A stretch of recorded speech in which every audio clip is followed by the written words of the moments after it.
great guests we have in just a few minutes today. Two heroes on the front lines of the COVID-19 pandemic. But first, I want to thank you, the viewers, for being here with us.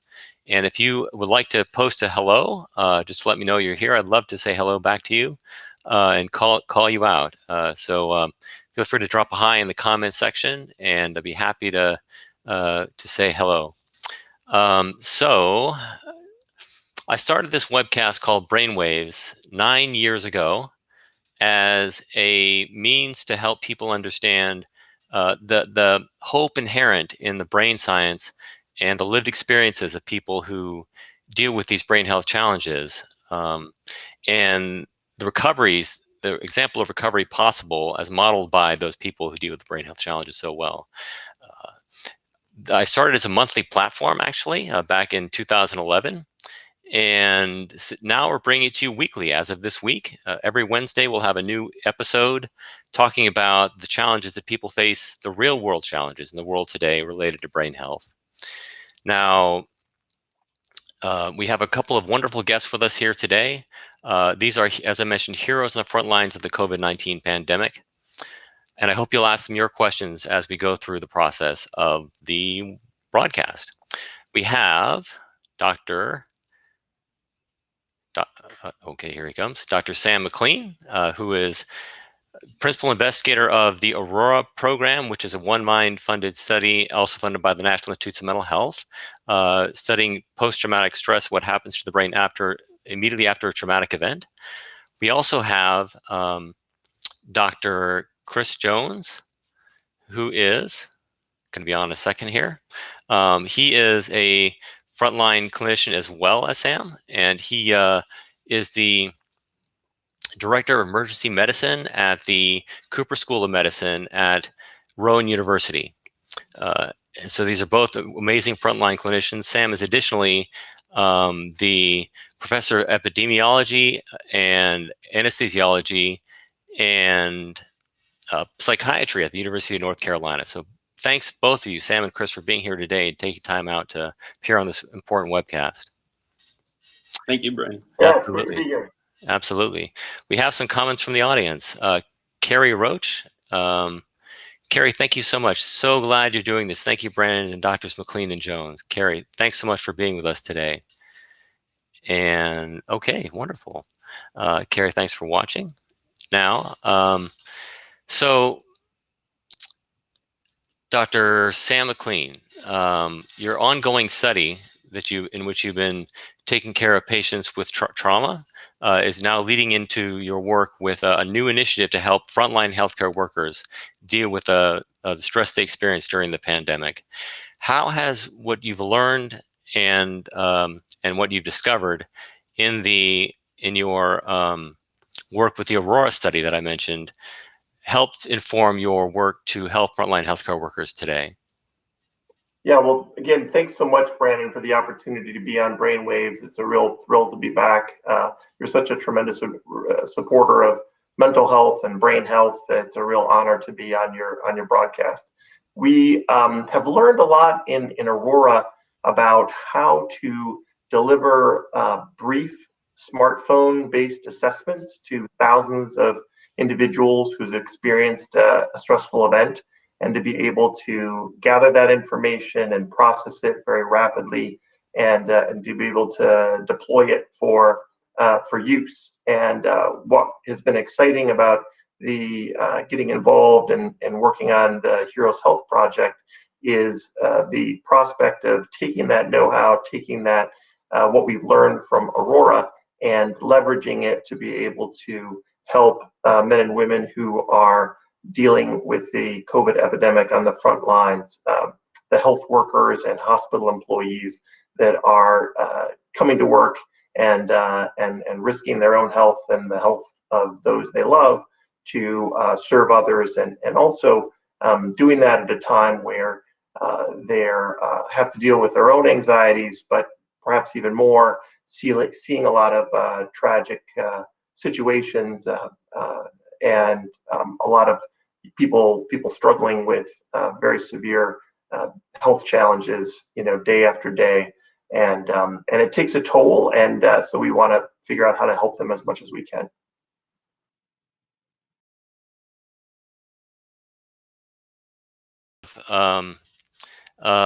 knowledge that when you've been working in the ER to help so many patients with COVID-19, that you've actually contracted COVID-19 in recent weeks, just underscoring as you said, the highly contagious conditions and extreme healthcare stress that healthcare workers are under. How are you feeling today, and how has that experience been for you to have that condition? Yeah, thanks for asking. It's I'm feeling great. I have recovered and am extremely grateful to have had a mild form of the illness and to have recovered from that over about a 2-week period of being sick. I'm now recovered from that. I think what the experience taught me was the couple things. One is that it can be very difficult in the early stages of the illness to separate out what might be some normal aches and pains or fatigue just from working long hours from the beginnings of the illness. And I think that's a challenge for a lot of people who are working in the hospital, especially as the press of patients increases and systems become very challenged to respond, and everyone is working long hours and really dealing with a lot. It's difficult to separate out what's fatigue and what is just being sort of mentally and physically exhausted at times from becoming ill. And certainly in my case, it was very difficult early on, and frankly, took me a few more days to recognize that I was getting sick. Then perhaps you look back and say, gosh, why didn't I notice it earlier? But I think that blurring of those differences is something that is a challenge for healthcare workers in general. And on the other side of that, they may not notice they're getting sick, but on the other hand, it is difficult if you're feeling really wiped out after a very long day or emotionally exhausted.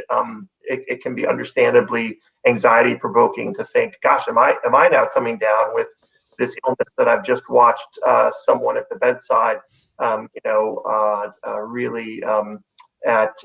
really in a very, very serious situation medically, and tried to serve that individual, and now I'm having some symptoms. And again, I think it reinforces one way in which the current pandemic is really a challenge for those who work in the hospital. Yeah, thanks for sharing that with us. It's clearly so challenging when you work in a place where there is that contagion, but you're trying at the same time to help people who are suffering and help them with their needs. And I really deeply admire the courage that you both have to do that work in this current pandemic time. Thanks, Brandon. I think that we represent so many tens of thousands of people, and not just physicians.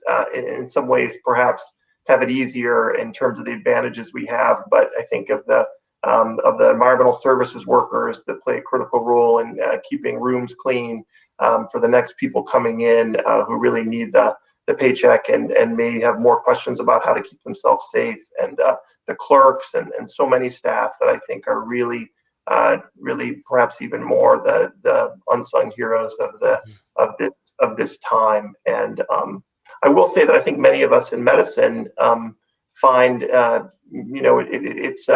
it's a difficult time. I would say personally, it's never been more satisfying to be a physician, to be able to be there for people who really are in an hour of need, and to be able to be there for them is just tremendously personally satisfying. So it is a paradoxical situation, because many of us have never had more anxiety for our own health. At the same time, probably for most of us, I bet there's never been more meaningful days of work and more satisfaction with being able to try to serve and help others. Thank you for the work you do. That's tremendous. So, Sam, what is the Heroes Health Program, and how could it help frontline healthcare workers? This is something great you're working on now. How can it help? Yeah, what we're hoping to do is really leverage the fact that we, in these healthcare organizations, in these hospitals, in these health systems, we're fortunate to have tremendous mental health folks, and are very well resourced mental health with mental health providers and people who are really at the forefront of delivering different types of mental health interventions.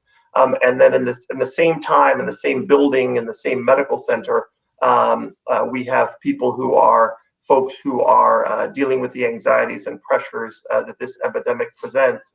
And it's, I think, very difficult right now on a week-by-week basis for the mental health providers and people who could provide support and services to know who would benefit from being contacted, who would benefit from services, who would benefit from having someone reach out to them. And so it's a very simple concept, really, of having a weekly assessment, smartphone-based assessment that assesses core mental health challenges that many healthcare workers are experiencing. For example, there was just a recent study published from China healthcare workers where they identified that about half of healthcare providers had substantial levels of, clinically significant levels of depressive symptoms or anxiety symptoms. Mm-hmm. So these are very common mental health challenges that healthcare workers are facing, and yet connecting them up with the people who can help is something that we're not really executing in real time. And so at its most fundamental level, the app or the weekly survey, the goal of that is to survey health workers every week, understand their symptoms, to deliver that information immediately to their own healthcare organization's mental health team, employee health team, and so that they can then reach out and connect with and deploy services to folks who need it. That's one. That's the most essential aspect of the program, I would say. Fantastic. That sounds so important. We have a couple of comments from the audience. Les Roberson says, "Hi, everybody. Les, nice to see you here. Thanks for being back on Brainwaves again with us." And Robert Singer is calling out some more folks. Bob Singer, West Orange Jewish Federation of Greater Metro West New Jersey. Bob, thanks for being with us today and watching. And to Les, Robert, Carrie, anyone else in the audience, feel free to post questions at any time. We'll answer them at set points throughout this interview. Thank you for being here, you guys. Next question is for Dr. Jones. Chris, you bring the perspective of a frontline healthcare worker as well as that of a researcher to this work of addressing the pandemic. What are the conditions like where you work, which is one of actually the pandemic's epicenters there at Cooper School of Medicine Emergency Department? And how is that? Are you seeing a lot of COVID cases there? Yeah, thanks, Brendan. First, let me just echo Sam and thanking you for the opportunity to come on here and speak to you and your audience. This is really important work, and we really appreciate the opportunity to spread our message. So I'm in southern New Jersey in Camden. I would say we certainly are seeing COVID cases. Over the last 3 or 4 days, we've really started to see a significant increase in both the number and the severity of the cases that are coming into our department, and in particular the cases that the clinicians in our ICUs have been dealing with. We haven't been hit as hard yet as North Jersey and New York City, but we seem to be a week or 10 days behind. So we're all anticipating that things are going to get real busy soon here. Goodness. Well, I admire your courage in continuing to do the work that you do. Thank you. So one thing I've read about in the news is that so many healthcare workers are experiencing shortages in the equipment they need to treat patients. Are you experiencing that in your emergency department? And how are you and your team dealing with those shortages if you have them? Yeah, so it's certainly a topic that's on everybody's mind and is really weighing heavily on folks. I think we've really benefited from that week or 10 days lead time that we've had on New York City and Seattle, and that's really given us the opportunity to prepare and get policies in place to both conserve the protective equipment that we have and to try and find avenues to get resupplied. So that's been very helpful. But it's certainly something that, I know every one of my colleagues thinks about every day when they come into work. So, right now we're fortunate that we seem to have an adequate supply. I'm told for, a week or so. And I do think that we'll be able to resupply beyond that. But there's always a little bit of a question mark, which is anxiety provoking. Absolutely. My goodness. Well, best wishes for that. Hopefully this Heroes Health program might help that situation in the near future. And we'll talk more about that in a little bit here. So you say it's anxiety provoking. Have you seen examples in your emergency department of stress that doctors and nurses and other clinicians and healthcare workers are experiencing? And can you give some examples? And how are your colleagues dealing with that stress? Yeah, I think everyone is under a great deal of stress, and I think it's important to mention again what Sam had said, that it's really not just the physicians and the nurses, but all the folks that are on the team here and working to try and take care of these patients, whether that's the secretaries, the environmental health folks, the techs, the transporters. I think everyone is under a lot of stress. Speaking personally, my wife is also a physician. She spends most of her time in the ICU, and so she's been taking care of many patients who are COVID positive and are very sick. And we have 3 kids at home, all of whom really are old enough to know that this isn't business as usual, but are not really old enough yet to reach any kind of a rational understanding of what's going on. And so they know that the 2 of us have been, putting in longer hours than usual at the hospital. And they know that there's some degree of risk that we're facing when we come into the hospital, but they don't really have well-established mechanism to cope with that knowledge. And so, just seeing the stress that this has put them under has been difficult as well. I know one of this is true of the ED, but particularly the ICU, one of the other real sources of stress for folks has been just the necessity of limiting visitors into the hospital. So, you can imagine that even under the best of circumstances, it's extraordinarily difficult for someone who's a patient in an ICU, just from a mental health standpoint, to make it through that endeavor, and to force people to go through that without permitting them to have the support in person of their loved ones is really difficult. And I know that weighs very heavily on all the physicians and the nurses that staff our ICUs and the ED. But, unfortunately, it's necessary to protect the staff, the family members, the patients themselves. But, it's another real source of stress for folks. And as far as how people are coping, one bright spot for me in all this has been really getting the opportunity to reconnect with, all kinds of friends and family members and neighbors who, many of whom I haven't spoken to in a long time, who've reached out and expressed support.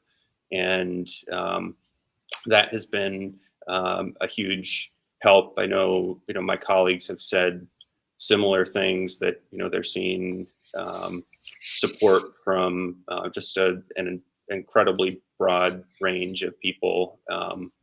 And, that's been very helpful. It's great you're getting that kind of support, and you certainly deserve it. I've experienced similar things, reconnecting with my family more and friends that I haven't talked to in a while. And I can imagine it's even more beneficial for you who are under such stress. So thank you for sharing that.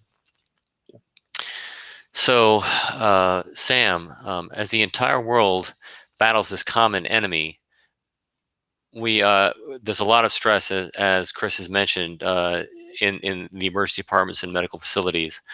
Are conditions in the United States, how are conditions different in the United States versus other countries, to your knowledge?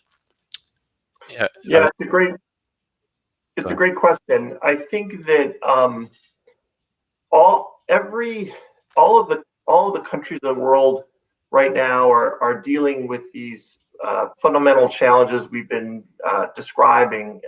Including the fact that there will be areas that will be really devastated by COVID-19 in a country, and other areas that will be relatively spared. So right now, New York City, today as we speak, is an example of an area that's been absolutely overwhelmed medically with COVID-19 cases, and where the hospitals are. To say they're struggling is an understatement in terms of the tremendous tsunami of patients that they're trying to care for. I think that one of the aspects of another aspect of our Heroes Health program is that we hope to take aggregated data regarding workers and how they're doing in terms of their mental health and their sleep and their stress levels, as well as, for example, if questions about their confidence in their PPE supplies, and be able to look at aggregated data at the unit level or organization level or city level or region of the country, and identify areas that are really struggling, so that we can help support the disbursement of resources to areas that need them most. Because I think that's been a fundamental challenge worldwide, continuing to this day, and there will be a huge challenge over the next year, is trying to figure out where are the places that are doing relatively well, and where are the places that need more support, and trying to shunt resources and services to those areas that need them the most. That's brilliant. So by getting the data directly from the workers who are using those equipment, those pieces of equipment, those supplies, then you'll have a broad sense of, and the healthcare leaders will have a broad sense of where the equipment is needed, where those supplies are needed, by looking at the aggregate data overall. Right, and looking at trends over time, seeing, well, it looks like these folks are really starting to struggle.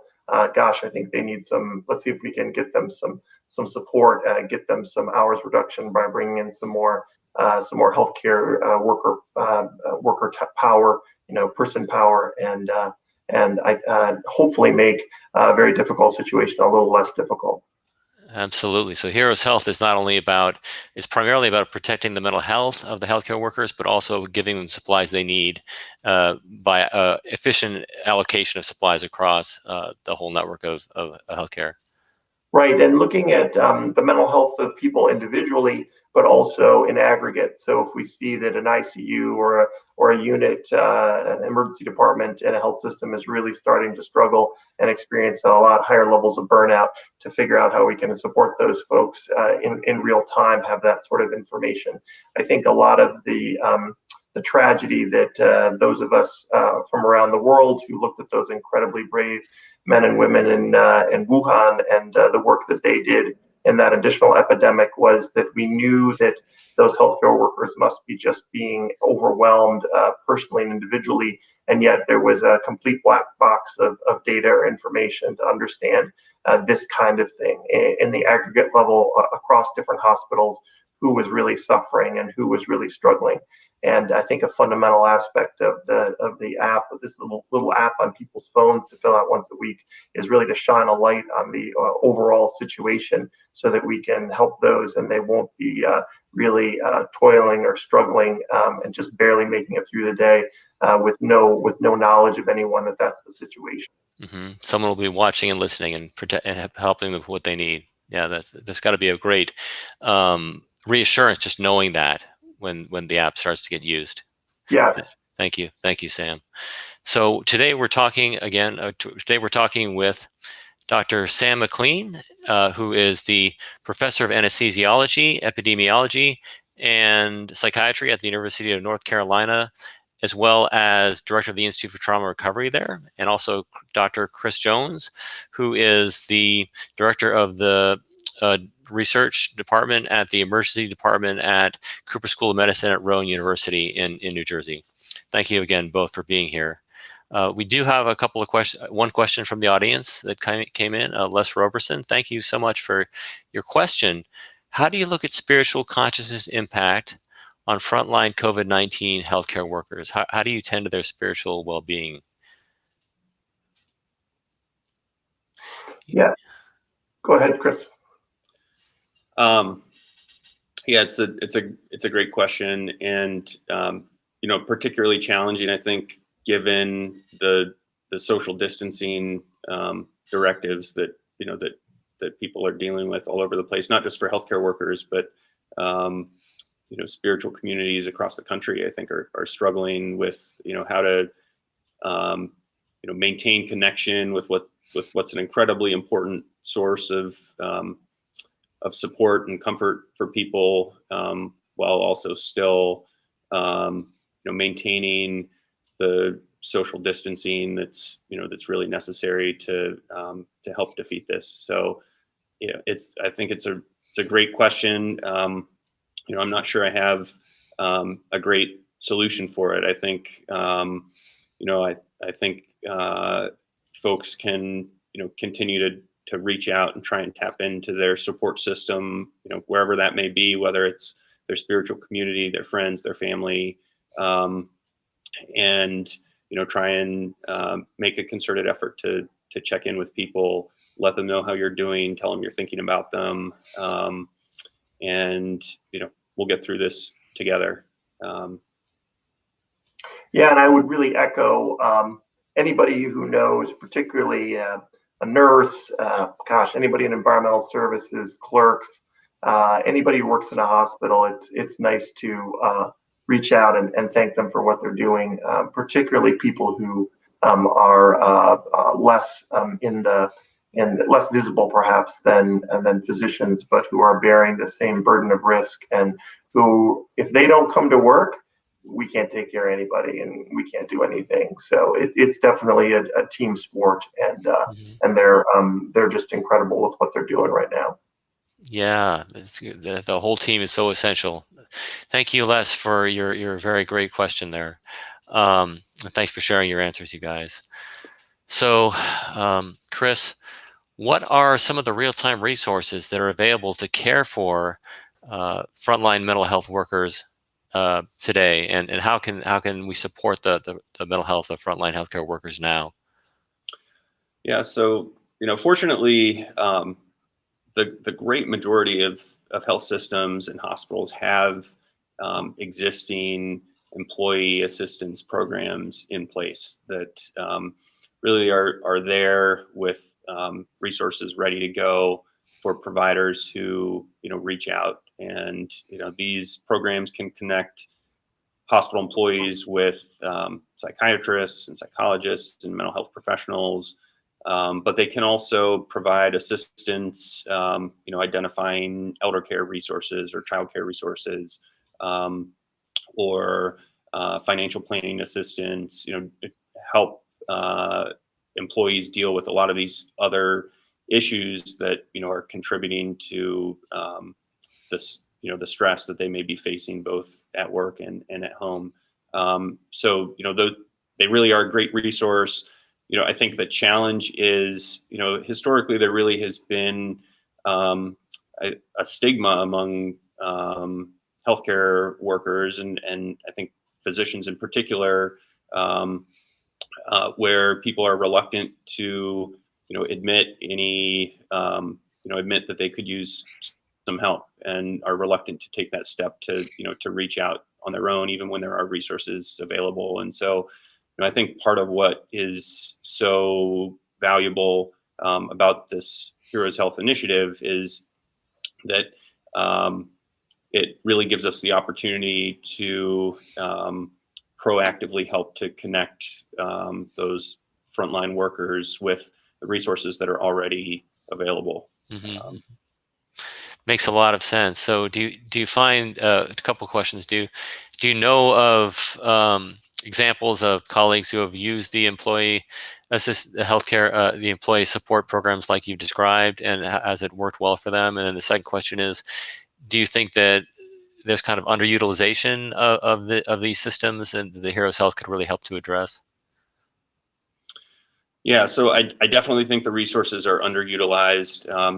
Of course, everything is kept very confidential when hospital employees reach out, and so um, I don't hear about interactions that my colleagues have with those resources, unless they um, decide to share those experiences with me. I have heard from some colleagues that have reached out and have found the assistance from these types of programs to be really, really helpful. Um, Mhm. the I can tell you we've been getting almost daily emails from administrators within our department, from administrators within the healthcare system, trying to make people aware of these resources. And I have talked to colleagues who, have indicated they certainly appreciate the availability of these resources. I still think there is a little bit of reluctance to actually take that step and reach out and ask for help. But I also think that's changing, though. I think that one thing this has really shown us is that it's okay to reach out for help if you need it, and that as Sam said, there's some real solid data now coming out that shows that a substantial proportion of frontline healthcare providers um, are really under significant stress in dealing with this. And Yeah. so the more that becomes normalized, I think the more comfortable people will be in terms of reaching out for these types of resources. That's great to hear. I mean, I can sympathize. It's hard to want to admit that you are in a vulnerable position, especially when you know you need to be strong and project stability to help the people you need to help, right? And so, Yeah. um, I can identify with that, and so I'm glad that there is some change happening that will help those healthcare workers to get the help that they need. Yeah. It's great. So, um, Sam, one of the things you mentioned about the Heroes Health program that you're trying to develop is the ability to give unit and organizational leaders the ability to monitor the health of their teams in real time. Why is providing this data to healthcare leaders important, and how can it help those healthcare workers? Yeah, it's a great question. I think the ability to understand in during pandemics like this, where things happen fast, and I think that changes in patient volume happen fast. A multitude of stresses hit fast, one after the other. It's very important to frequently assess and understand what's going on the front lines through things like weekly assessments, so that individuals and units and organizations that are running into challenges and really struggling can be provided those sorts of resources at the time that they need them. And I think the timing aspect, it's where and when. And that's what's really critical about this kind of data. It helps leaders understand where the help is needed, where people are really struggling, and to know when to initiate that. That's great. I can see how that's important. I mean, as a patient, as someone who's a user of healthcare services from time to time, more heavily in the past, but still, I feel most comfortable knowing that the providers have what they need to treat me when they need it. And so, I'm glad that the Heroes Health may help to address that too. Absolutely. Yeah. Now, Chris, I know that you and Sam are also working on a separate initiative to enable emergency departments to collaborate by sharing data to address the pandemic better. Can you tell us a little bit about that initiative as well, please? Yeah, that's right. So we're also in the process of um, launching a study to really try and put the finger on the pulse of emergency department leaders all across the country to identify steps that they have taken from an operational standpoint to try to make sure that their ability to care for patients continues to run smoothly, even in the face of this influx of additional COVID patients, and also to try to identify really what are some of the best practices and innovations that people across the country have come up with respect to the utilization of protective equipment, methods of conserving protective equipment, the availability of testing for COVID, all these issues that emergency department directors really find critical in order to keep their departments running efficiently and smoothly and safely, both for providers and for patients. And so the idea is to really try to take information from these departments who are already in the thick of it and have already acquired a great deal of personal experience and be able to disseminate some of the best ideas that those folks have come up with to leaders in emergency departments across the country who maybe haven't seen the surge yet, but can use that information to be better prepared for when it does hit their local area. That is so smart, enabling the wisdom of those who've already experienced the surge in the pandemic and taking care of patients to disseminate to those who haven't gotten there yet. So that they're more prepared when that does happen. That's a great idea. Sam, much of what you found in the area of stress, trauma, and physical and mental health has been the direct result of public-private partnerships supporting your research. How has public-private partnerships actually enhanced your research and enabled you to find the discoveries that you made to help healthcare leaders as well as people in the general public with the stress they experience? Yeah, it's just been critical. It's to be able to bring people, I guess, just like with any team, where you can leverage different strengths that different team members have, and the more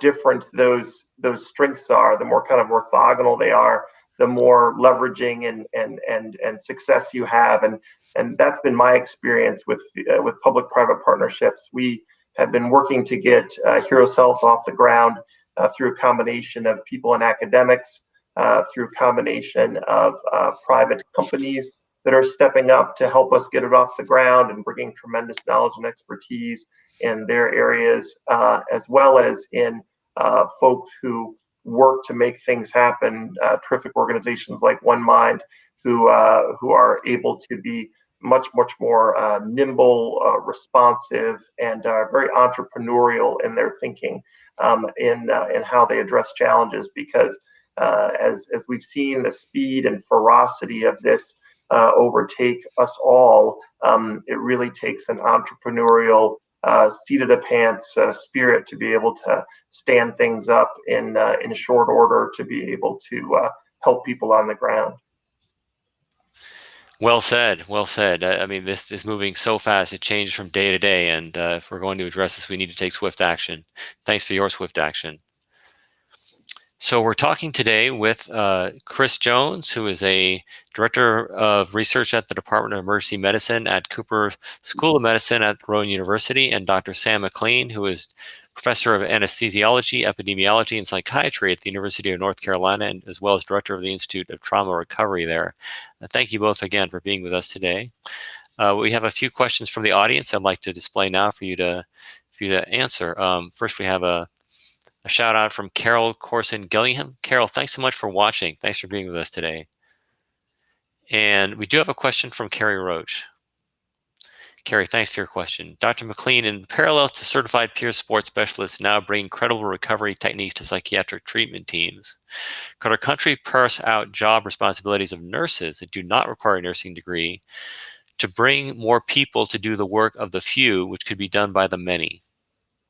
It's a great question. It's a great question, Carrie, and I think you're absolutely right. And we've seen so many local areas mobilizing to do just that. For example, in my own area of Chapel Hill, North Carolina, there's been a online registration for volunteers looking to help and serve folks in whatever ways necessary. For example, picking up pharmacy prescriptions for an elderly individual that may be concerned about leaving their house, or going into crowds, to getting meals for folks, to addressing so many needs that are simply essential for life in society and for individuals, particularly those who are vulnerable, but don't require a bachelor's in nursing degree to be able to perform. And I think it's really, really terrific to see all of the sort of local organizations and local solutions that are working to try to fill that gap.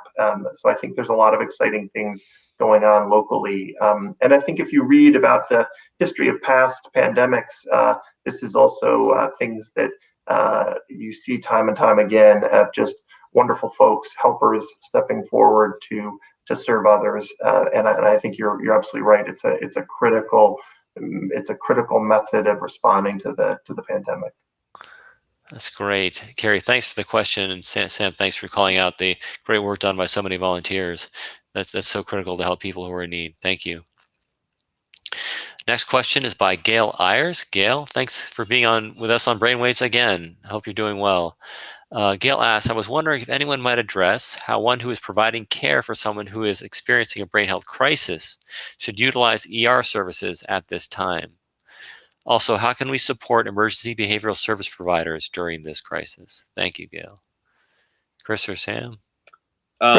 Yeah, so Gail, great question. So, what I would say is if you are providing care for someone who, you think needs emergency services, whether it's from a brain health crisis or, any other kind of medical crisis, don't hesitate to bring them to the ER. That's what we're here for.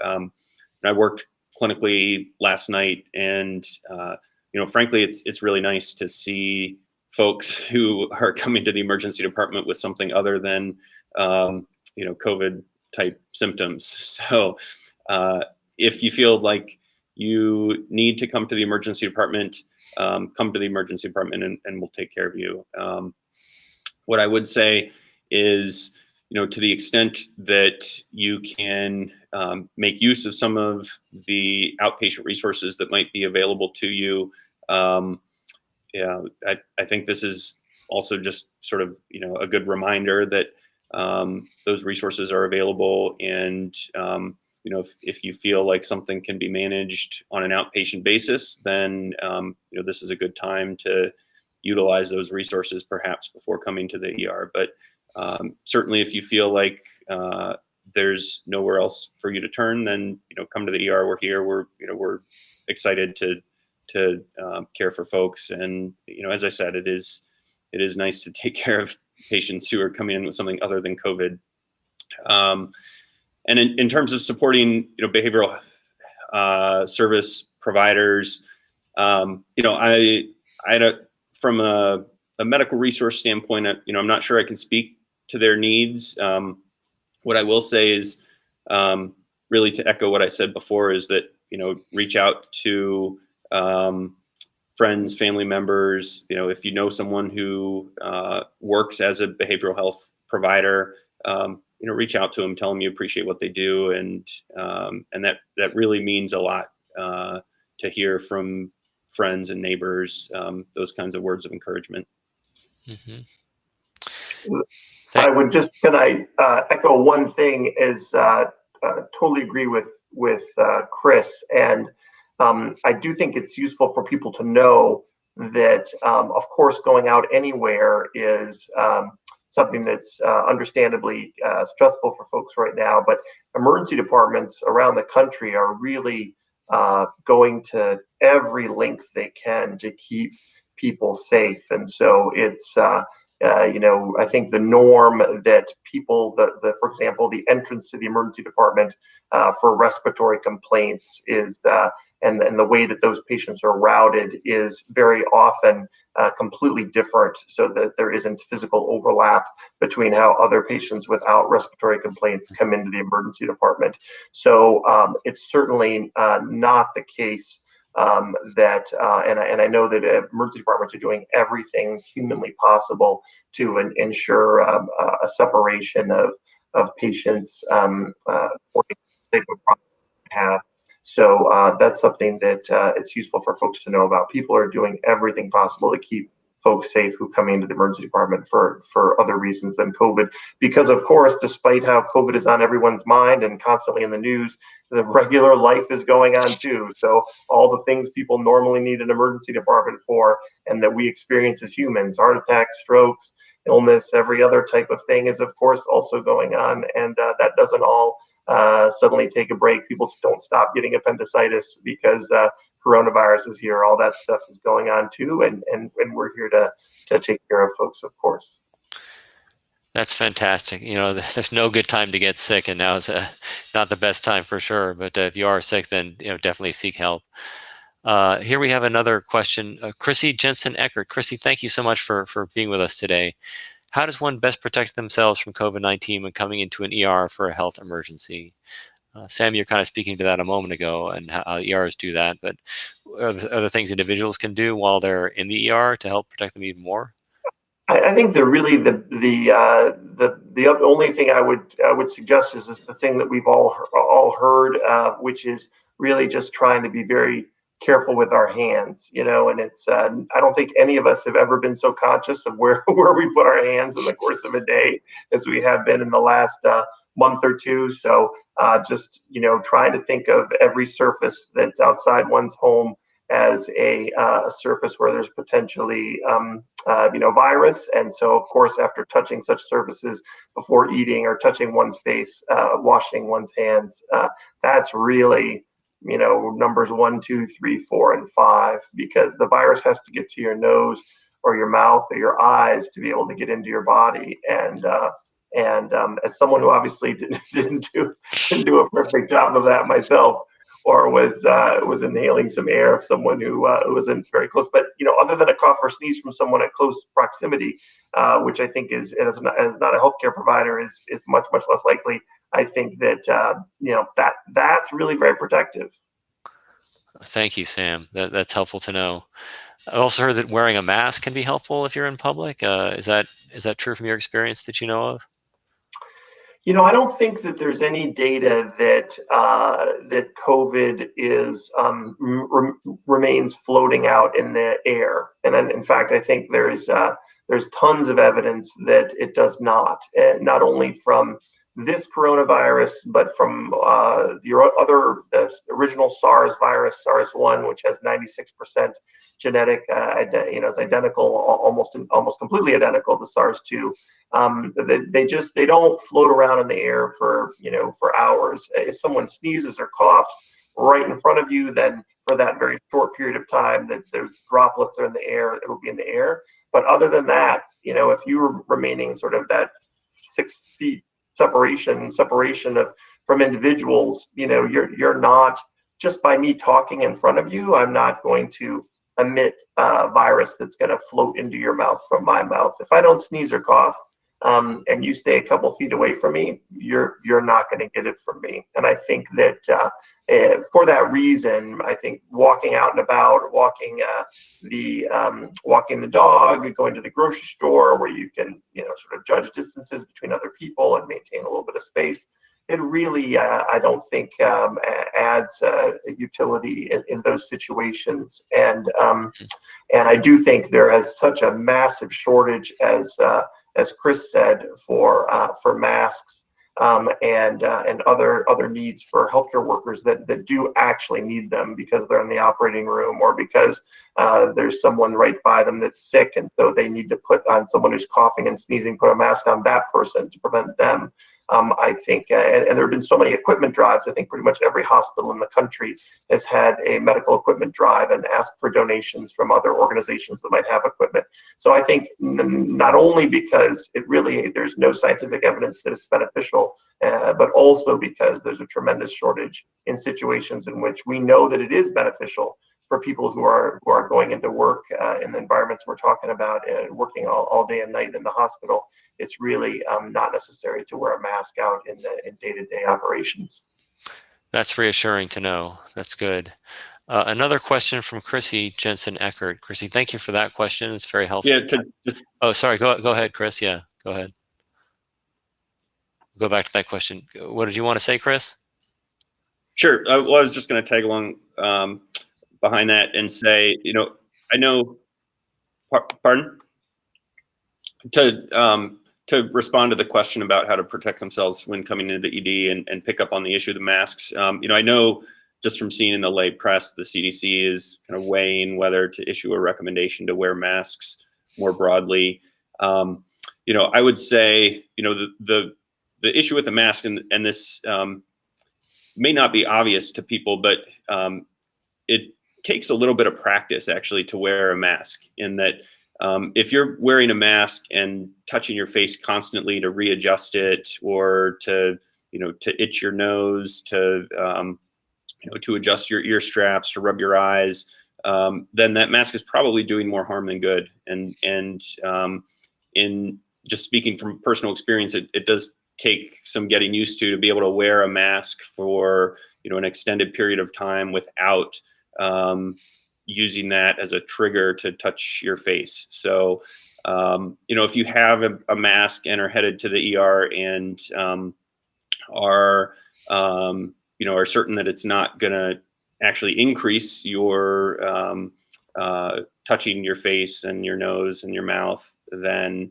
it's potentially not a bad idea to wear one. But I certainly wouldn't refrain from coming to the ER if you don't have a mask available. A lot of centers have masks that they are providing to patients. I know our ED is giving patients a mask when they walk in the door, and other centers are doing that as well. And as Sam said, a lot of thought has gone into how to route patients through these departments to try and minimize, any risk of encountering other patients that might have respiratory symptoms. Okay, yeah, that's reassuring. Thank you. Glad those protocols are in place. The next question from Chrissy Jensen Eckert. Thanks for your follow-on question, Chrissy. Any advice you can offer for dealing with the current mental health crisis of a family member while we are sheltering in place and cannot physically get to a family member in crisis due to COVID-19 risk? Yeah, it's a really challenging situation on so many levels for so many people. I would just suggest working with the individual's healthcare providers, if they have one, if they're fortunate to have a primary care physician or a psychiatrist or mental health professional of some kind, to work with that individual to see what local resources can be brought to bear to try to help that individual and during this time. It is true that many, if not all, of the major health systems and hospitals have initiated a whole series of novel treatment protocols, from telehealth services that are now been approved to lots of other types of resources that might be able to help that individuals depending on where they are. And I know it really depends on the individual and what their needs are and what local resources are available. And I definitely don't mean to make it sound like an easy solution or easy answer, because I know it's not. But I would try to look and see what local resources are available and leverage all of those that one can. Mm-hmm, mm-hmm. Thank you for that advice, Sam. And Chrissy, my heart goes out to you, knowing that you're trying to help a family member remote to you. That must be really hard for you to bear, knowing that they're struggling at this time. You can't be with them. So thanks for that question, Chrissy. So now we come to our home stretch in the interview. We have a few more questions, and these are hopefully cast some light for audience. Chris and Sam, first of all, what lies ahead for healthcare workers during the COVID-19 battle? I think that the good news is that things are only going to get better in terms of our knowledge of the virus, in terms of our understanding of what medications or treatments are effective, in terms of understanding simple things like, after people are sick, how long are they infectious? Some of the very basic questions that we've really had to start with just no information on, that we're going to be continuing to gain the upper hand through the scientific method. And so I think that is very exciting for all of us who are seeing the devastation of this illness, is that to watch the work of so many dedicated individuals who are really working around the clock to bring solutions, understanding, answers is very exciting. Mm-hmm. Thank you, Sam. That does sound hopeful. Chris, any perspective you'd like to offer? Chris, can you hear me?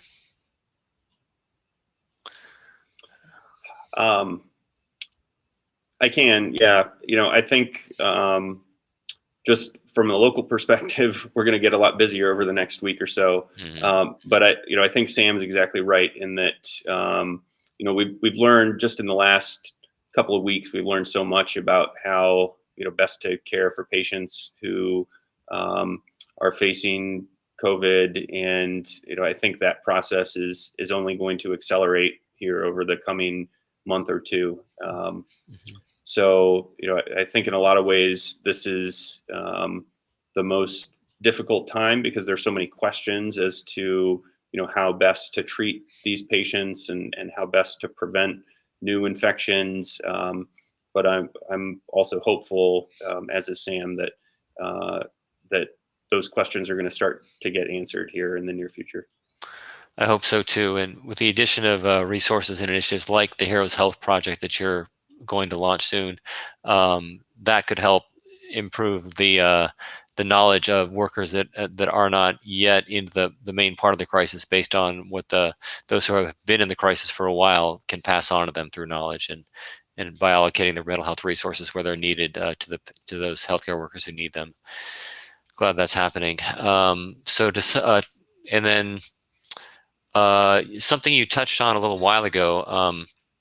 Actually, to sum up, Chris and Sam, what are the key takeaway points that you'd like people to remember about your initiative, Heroes Health, and about the experience of healthcare workers during this crisis?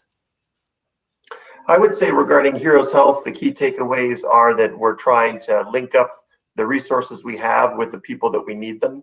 And I think it's a simple but challenging goal whose impact can be profound. And we're trying to help us all understand and help leaders understand where and when additional resources are needed, where there are units of individuals and organizations that are really suffering and struggling, and that we need to know that information now so that we can get them the help they need now. And that, to me, is a real exciting opportunity. Sounds great. Okay, wonderful. And then finally, Sam and Chris, what words of hope Yeah. Sorry, go ahead, Chris. Yeah, go ahead.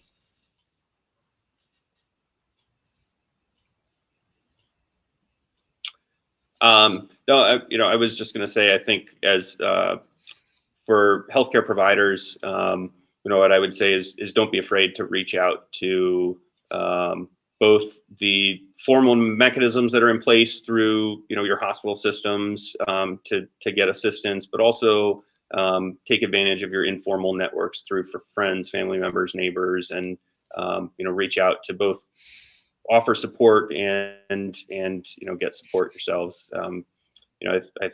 I have found that to be very valuable these last couple of weeks, and I think there is help out there for folks who are looking for it.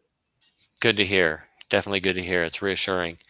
We have a comment from Alistair Irish. Hi, watching from Dominica. Alistair, thank you for watching and being with us today. So finally, to sum it all up, Sam and Chris, what words of hope can you offer to healthcare providers and workers who are feeling anxious right now about the COVID-19 crisis, and to all of us who might be feeling anxious about this crisis and this pandemic? Well, I think we're getting through it, and we're going to get through it together. And it's incredible the amount of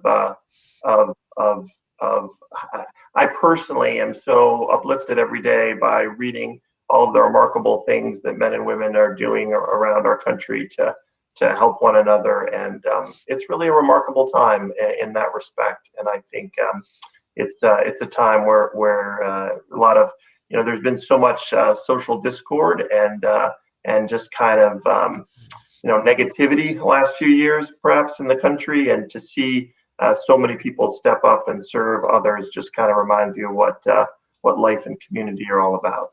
Mm-hmm, mm-hmm. Nothing unites a group like a common enemy, and the COVID-19 crisis definitely a serious enemy to to end with? Chris?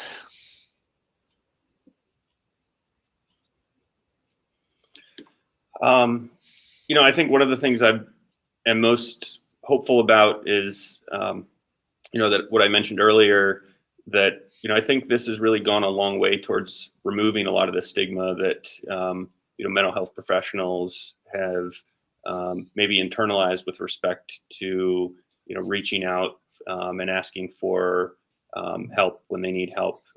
Just from speaking to my colleagues at work, and based on my own experience, I think people understand now that it's okay to reach out if you need help. And I think increasingly mental health, just healthcare providers in general, I think increasingly are willing to take that step, and I find that to be very hopeful as well. That's very hopeful. Fantastic. Good to hear. So thanks both of you, Sam and Chris, for being with us today on Brainwaves. It looks like Les Robertson has a comment. Les, thank you. Your input is very helpful. Thanks for watching, Les. Gail Ayers, thank you both so much. It helps us to understand your perspective and how we can work together. Thank you, Gail, for watching and your great comments today. So Sam and Chris, again, I am so grateful for the work that you're both doing, and that for all of the healthcare workers out there who are helping so many of us out there who are dealing with the crisis. And thank you also for the initiative you're taking to develop a solution, a technological solution to help improve the mental health of healthcare workers dealing with the crisis. You guys take the best care you can of yourselves. And Sam, I'm glad you're on the mend. Thanks so much, Brandon. Yeah. Thanks to your dear viewers, for watching. We'll have another great Brainwaves episode next week. So please tune in on Wednesday. Thanks and take care. Bye, everybody. Thank you. Thanks.